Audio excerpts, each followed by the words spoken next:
Alright guys, Jameson and Alex here. Today we're going to be talking about the first subclass for the Beastheart class from Matt Colville and the MCDM. That subclass is the Ferocious Bond. So if you don't know what a Beastheart is... all the subclasses are called bonds. Yeah, there's some kind of bond. Something bond. Hunter bond. Making friends. Infernal bond. If you don't know what a Beastheart is, make sure you go back and watch our overview video. And then if you really are interested in the class, we have the in-depth videos of the companions and the primal exploits, because there's a million options and ways to customize. Some of you masochistic nutcases wanted us to do one really long video. I think you didn't understand when we said it was long. If you're new to the channel or subclass series, what we're going to do is go through all the abilities gained in the subclass. We're going to rate it based on its roleplay value, combat value, and overall class synergy, based on how the abilities gained in the subclass improve on the base class abilities. We also have our D&D Beyond Players Bundle. Make sure you like, comment, and subscribe to be entered to win that. And of course, thank you to our sponsors, Hit Point Press. Make sure you check out their animated spell cards. Animation, when you tilt them, you know, like those foil cards, they're waterproof. They got weight to them. I mean, I just imagine if you like actually play with them and use one, you're like, I cast a spell, you slap that sucker down the table, bam! This is it going down. I slap that goblin with this. Yeah. And a thank you to our other sponsor on here, guys, Creed's Codex, Arcane Secrets of the Summoners Kickstarter. So you're getting a new class they created altogether called the Summoner class. You're getting 35 plus new spells. We're also going to get 10 new feats, 10 new gear options, and you're even going to get some special symbiotic gear that scales with you. And you know how much we love that. Definitely worth a look. The art looks awesome. It's really high quality stuff coming from these guys. So make sure you check out their Kickstarter. I'll link down below as well. So support us, support them. And then that supports us supporting them. Yes. Which supports you. Yeah, we need more giveaways and stuff, because you guys know you love that. So he knew where I was going. All that being said, Alex, let's jump straight into it. What do we get? Ferocious Bond. We're gonna frenzied charge. Starting when you choose this bond at 3rd level, you learn to follow your companion's furious lead. Whenever your companion enters a rampage. Again, if you haven't watched our original video on what this all means, you're gonna need to reference back to that. Whenever your companion enters a rampage, you can use a reaction to move up to your speed and make a melee weapon attack against a target at the end of the movement.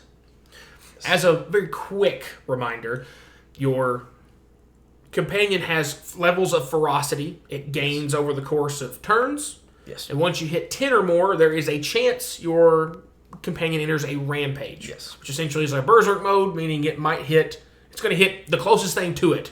Instead of doing it to the closest thing and makes it. And whaps it. So, but you're going to be able to control that rampage as we get further into this. Absolutely. Also at level 3, we have Fury of the Wise. Your experience with your companion's rage awes those who dare stand against you. You gain proficiency in the intimidation skill, if you do not already have it. Additionally, your charisma intimidation checks gain a bonus equal to your wisdom modifier. So a nice little buff there to your intimidation. Yes. Level 7, we have Energizing Rampage. Your companion maintains their tenacity after going berserk. When your companion ends a rampage, their ferocity drops to 4 instead of 0. So basically how it works too is if they start their turn with over 10, they go into rampage, you can either make a save to stop that from happening, or you just let them rampage. Yeah. At level 7, you actually get the ability to control them when they're rampaging. Mm-hmm. But once they make their action or their turn ends, their ferocity would drop to 0, but with this it drops to 4. Yes. So you're going to have the ability to play with that mechanic as to, do I want to let them go into a rampage to get some bonuses for me and them, or do I use some of their special abilities and try to maintain the ferocity another way? That's the other thing to remind of. The ferocity becomes also a resource to spend to let you do additional abilities and things. Those are your primal exploits that James was talking about earlier. So that's basically kind of gives you a twofold, like kind of seesawing process of building it, when to build it, when to spend it, kind of a builder, spender spec of, let's say. I wonder if I've heard that terminology before. Then at level 11, we have Furious Rampage. Your companion can channel their fury into stronger strikes. Whenever your companion hits one of your enemies with a signature attack during a rampage, the attack deals extra damage equal to their companion's ferocity instead of half. Yep. So typically, they move and make a signature attack for half a bonus of half the ferocity. Yep. But with this, they're going to get the full ferocity amount, which is going to be at least 10, because you need 10 to go into a rampage. So it's going to be their D6 plus an extra 10 on top of it. That's a nice floor.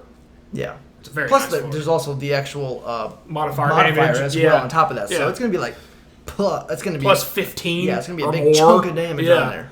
For sure. It's going to hurt. And then additionally, whenever your companion attacks a target within 5 feet of you while in a rampage, they make the attack with advantage. If you attack a creature within 5 feet of your companion when you use Frenzied Charge, you make your attack with advantage. So all the advantage. If you're standing there and it attacks in the rampage, then you get the advantage. And then if you move next to your creature and get another one, you're getting advantage as well. So there's some synergy with the movement and the advantage and the frenzies and the rampage and the crazy. So I think you're getting the theme of this subclass by now. That's right. You get mad at it without being a barbarian.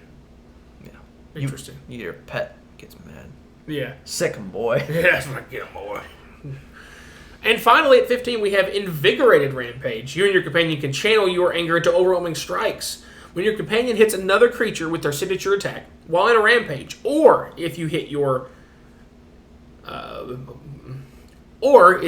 another creature with the attack granted to you by your Frenzied Charge ability, the target is either blinded, deafened, or frightened of the attacker, your choice, until the end of the target's next turn. Notice I did not say target may make a save against whatever DC, like your exploit DC or something. No, they just going to get CC. There ain't not a dang thing they can do about it besides just waiting a turn. Right. I will remind you, though, as well, that they have to start their turn with a 10 to rampage. Yes. So after they use the rampage, it's going to reduce down to 4. Yep. So at most, if you don't use any of your ferocity abilities, because when they go rampage, they can only signature attack. They can't use any abilities. So you're basically foregoing your signature ability, or I should have to be careful with terminology because the words are different. With your ferocity abilities to give signature attacks a buff to damage. So you're foregoing utility for more damage. Is basically what the whole gist of this is built around. But again, the base class kind of has this roller coaster up and down. Like okay, you really don't want rampages, so you're typically just spending ferocity when you want to to get those extra effects. Where this is like you want rampages. I kind of want them to get angry. Go wild. You won't like him when he's angry, but I like him when he's angry. Yes. So at most you're going to be able to do this every other turn. Yeah. At most, if you're not using any other abilities. Right. So you forego your utility options to just give them a status effect. That's right. Sure, you have that utility. That being said, that'll do it for the abilities all gained in this wonderful, unique subclass. We will be off to the rating portion of the video. We talk about the characters' roleplay, asterisk as always. Talking about roleplay value, we're talking about interacting with the world around you, interacting with NPCs, non-combat scenarios, avoiding combat, basically things outside of the initiative order. Not talking about your class fantasy, history, lore, background that's on you as a player. We can't rate you, but we can rate the abilities gained in the subclass and how they might improve your potential in those roleplay scenarios. You may have noticed there's lots of stuff about attacking and rampaging and going wild on stuff. You don't do that in role-playing very much. Not a whole lot in the roleplay department. Barbarians kind of do. It's kind of their thing.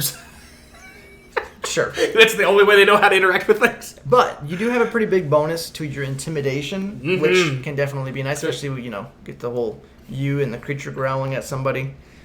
Yeah. But that's about it. So it's going to keep this short and sweet. 1.5 in the roleplay department.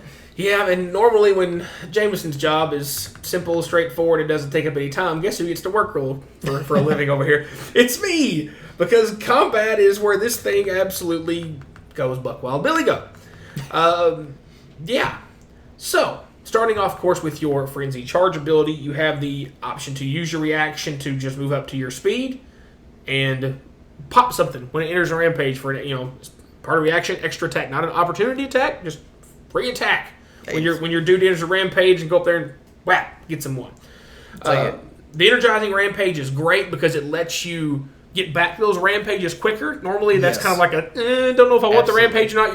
You're just like, yeah, I want that. You pretty much will get it every single turn because pretty much when you have the +5 bonus to rampage, you will get it every single turn at that point. I can't remember what level that is, but you do get a point where you get +5 to your rampage. or +5 to your ferocity each turn. To bonus. trigger the rampage. Plus to get D4. That so- rampage threshold, yeah. So if you want to every turn, or you're lucky, you're going to get it probably 90% of the time once that hits. So yay you. At 11, you're getting extra damage, which is fantastic. And on top of the extra damage, instead of being instead of half the ferocity, it's their full ferocity. So it makes better what the base class does with that, which will come up later. You're getting both, not only for you but for your companion, both ways to get advantage as part of these attacks while rampaging or with your frenzy charge ability. So again, anytime you're getting advantage and more advantage, you got a better chance to hit stuff, making you hurt people more, which is great. Pain is great when you're causing it to other people, of course. When your companion hits their signature attack for the invigorated rampage, or you hit with your frenzy charge, you can blind, deafen, or frighten a target, and there's no save for that. Yeah, and that's goodness is that fun, because deafen is probably the least useful of those three. Frighten definitely has its places for sure, but blinded is a thing. Yeah, that disadvantage because is it's huge. disadvantage on all the attacks they make, and it's if you're fighting to get something that only has like big melee swinging clubs as a disadvantage on all its attacks. Oh. You're just making their day miserable. Yes. If every other turn they have, they're swinging their melee attacks or their range attacks with disadvantage. And I did verify on here as well. It is level 15 when it increases to 5. So when it does go to 5, you will be able to do it every turn. Yep. Not every other turn. Yep. So when this before then, there's a chance you could do it every turn. Yep. But on averages, it's going to be about every other turn. But once you hit this at 15, you're going to make somebody's day miserable. Right. So, for a score-wise, after so much deliberation, with a 4.5 out of a possible 5 on the combat, because you're doing damage, you're getting advantage with attacks, you're getting a chance to use your reaction to move and doing another attack. Yeah. And then you're later buffing all of the rampaging attacks and everything else to hard CC something almost every turn without a save. Right. Goodness. Yeah, lots of stuff going on there. And speaking of that, it's synergy, guys.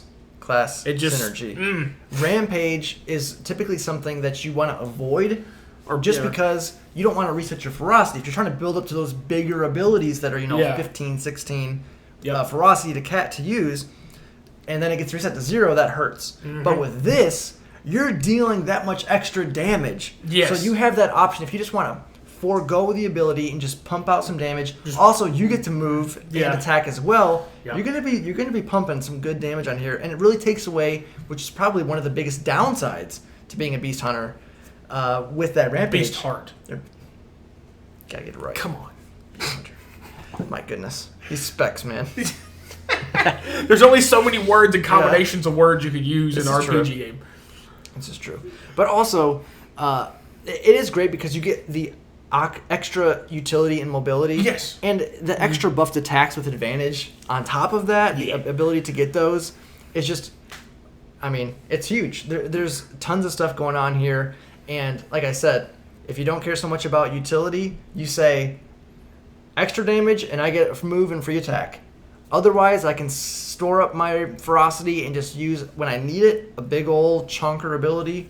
And even if you use that, I mean, you're still going to have the option later on to be able to get that rampage back really quickly. That's so, because you're only going down to 4 when you get it reset instead of 0.